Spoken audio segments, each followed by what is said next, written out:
Assalamualaikum warahmatullahi wabarakatuh. Perkenalkan, nama saya Dwi Irnawati, bisa dipanggil Bu Irna. Pada hari ini kita akan belajar terkait dengan peran genetika dalam kedokteran dan maternal perinatal. Sebelumnya, puji syukur kita panjatkan kehadirat Allah Subhanahu wa Ta'ala yang telah melimpahkan nikmat iman sehat kepada kita semua, sehingga kita berjumpa pada hari ini. Sholawat dan salam tidak lupa kita aturkan kepada junjungan kita Nabi besar Muhammad SAW yang kita tunggu syafaatnya di yaumul akhir. Bismillahirrahmanirrahim, kita mulai saja kegiatan perkuliahan pada hari ini. Nah, di sini kita akan belajar terkait dengan genetika, yaitu peran genetika dalam kedokteran dan maternal perinatal. Nah, di sini sebelum mulai, mari kita berdoa terlebih dahulu. Semoga apa yang akan kita pelajari bermanfaat untuk dunia akhirat kita. Raditu billahi robba wa bil islami dina wa bi muhammadin nabiyya wa rasula rabbi zidni ilma warzuqni fahma amin. Tujuan dari pembelajaran pada kali ini yaitu ketepatan menjelaskan peran genetika dalam bidang kedokteran dan maternal perinatal. Peran genetika dalam bidang kedokteran dan maternal perinatal, pada kali ini kita akan membahas terkait yang pertama genetika, sejarah perkembangan genetika, hukum Mendel, peran genetika dalam bidang kedokteran, peran genetika dalam maternal perinatal. Nah, apa yang Anda ketahui tentang genetika? Kalau kita bicara terkait genetika, pasti kita akan mengingat dulu pernah kita mendapatkan pelajaran ya, ada kromosom, ada DNA, ada sifat yang diturunkan, ada yang mirip bahasa awamnya itu ada yang mirip dengan ini mirip dengan bapaknya, ini mirip dengan ibunya, ini mirip dengan kakeknya. Nah, itulah genetika. Nah, di sini genetika itu adalah ilmu keturunan, berasal dari kata Latin genos, suku bangsa atau asal-usul.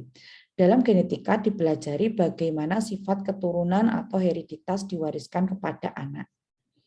Atau genetika juga merupakan cabang ilmu dari biologi yang mencoba menjelaskan persamaan dan perbedaan sifat yang diturunkan pada makhluk hidup. Selain itu, genetika juga mencoba menjawab pertanyaan yang berhubungan dengan apa yang diturunkan atau diwariskan dari individu kepada turunannya. Bagaimana mekanisme materi genetika itu diturunkan dan bagaimana peran genetika tersebut. Itu yang kita pelajari terkait dengan genetika. Kemudian, sejarah singkat perkembangan ilmu genetika itu dibagi menjadi 3 periode, yaitu periode sebelum tahun 1860. Penemuan mikroskop cahaya, teori tentang sel, dan publikasi oleh Charles Darwin itu yang mengawali dari ilmu genetika ini. Sehingga dari situ pada tahun 1833, Robert Boone melaporkan pengamatan inti sel. Tahun 1839, Hugo von Moll mendeskripsikan mitosis pada inti sel. Pada akhir 1858, Rudolf Virchow menyimpulkan semua penemuan tersebut dalam teori tentang sel yang terkenal dalam bahasa Latin aporis omnis cellula e cellula, yang berarti semua sel berasal dari sel sebelumnya.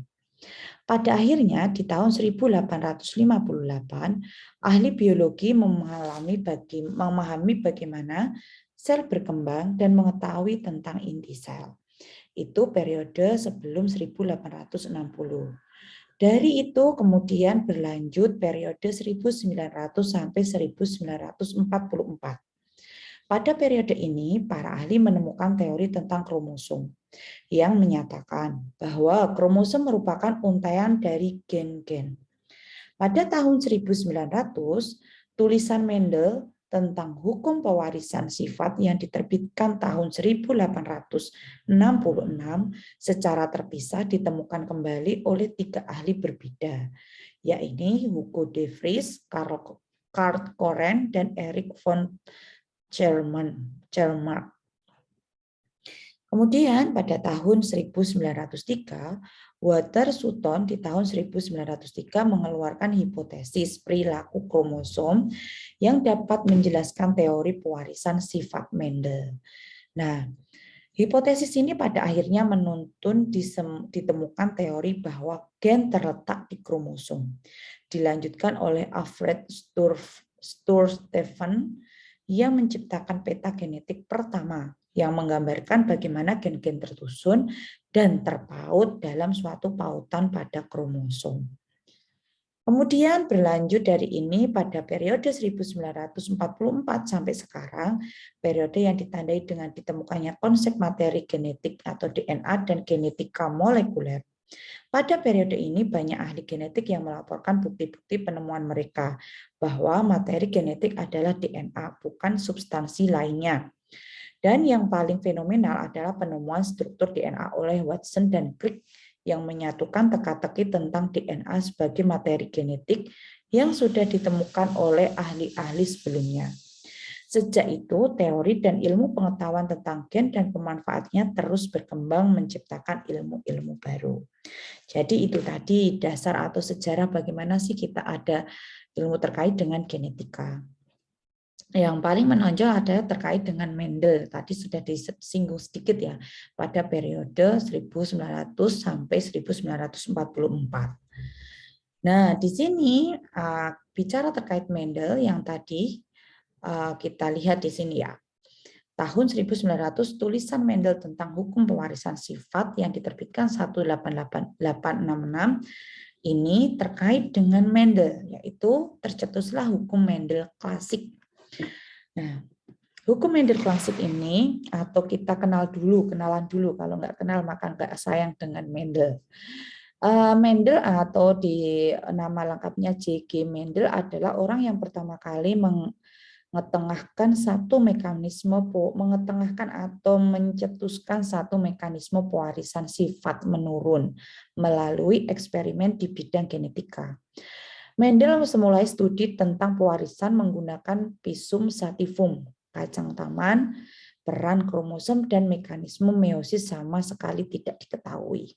Jadi di sini dia menyilangkan dengan menggunakan Pisum sativum seperti ini, kacang polong. Dia disilangkan. Nah, di sini akhirnya dari persilangan ini menemukan beberapa akan terlihat apa saja yang diwariskan dari dua kacang ini yang berbeda, memiliki beda sifat.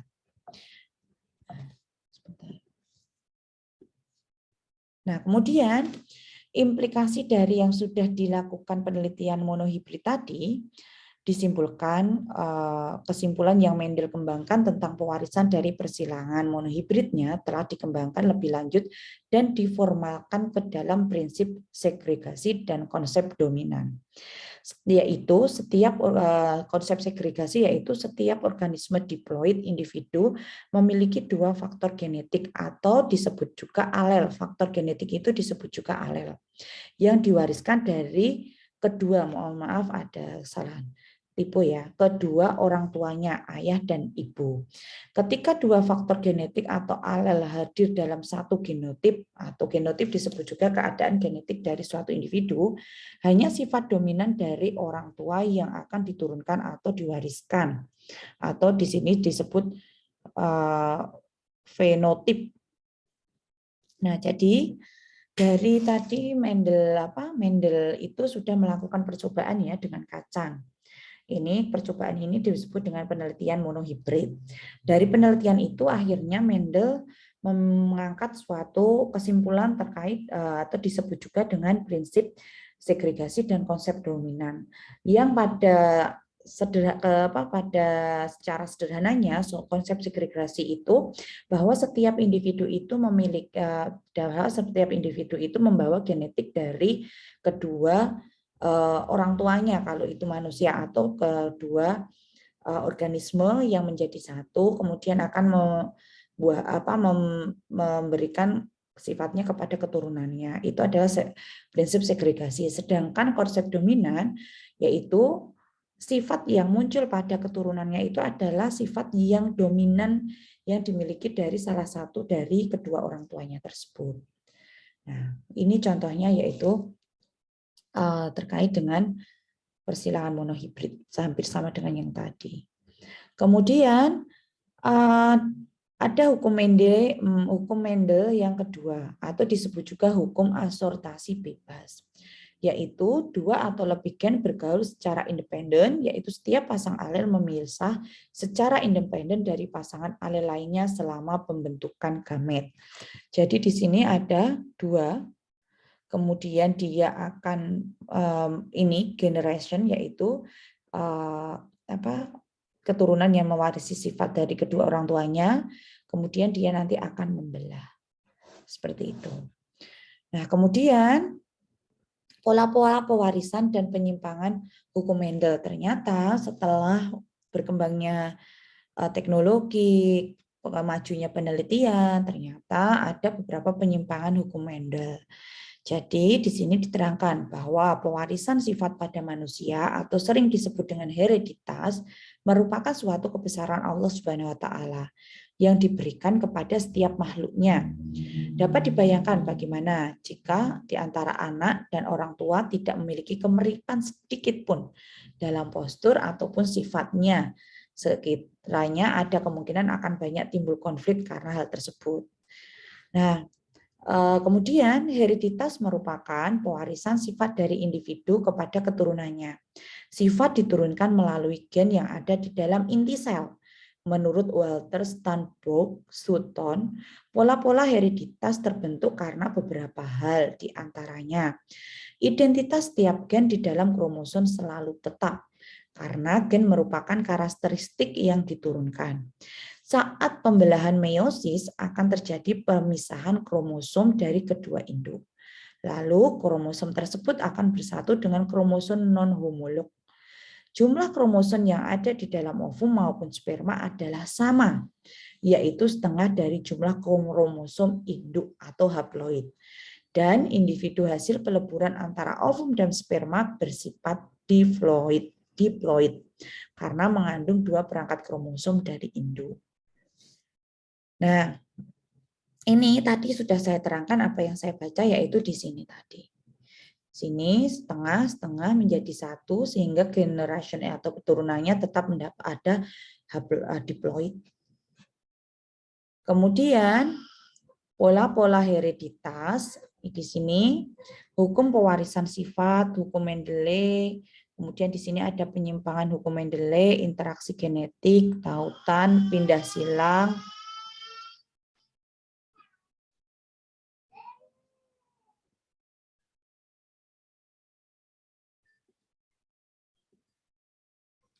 Nah, kemudian penyimpangan semu hukum Mendel, yaitu penyimpangan semu hukum Mendel dapat diamati pada kasus kodominan, interaksi gen, kriptomer, polimer, epitaksis, hipotaksis, gen komplementer, aktivisme, dan gen dominan rangkap. Ini nanti akan dipelajari pada materi selanjutnya. Nah, di sini yang saya ingin sampaikan penyimpangan semu hukum Mendel yaitu seperti ini nih. Kalau dari hukum Mendel itu nanti keturunan itu hanya akan mirip dengan kedua orang tuanya ya, secara ini.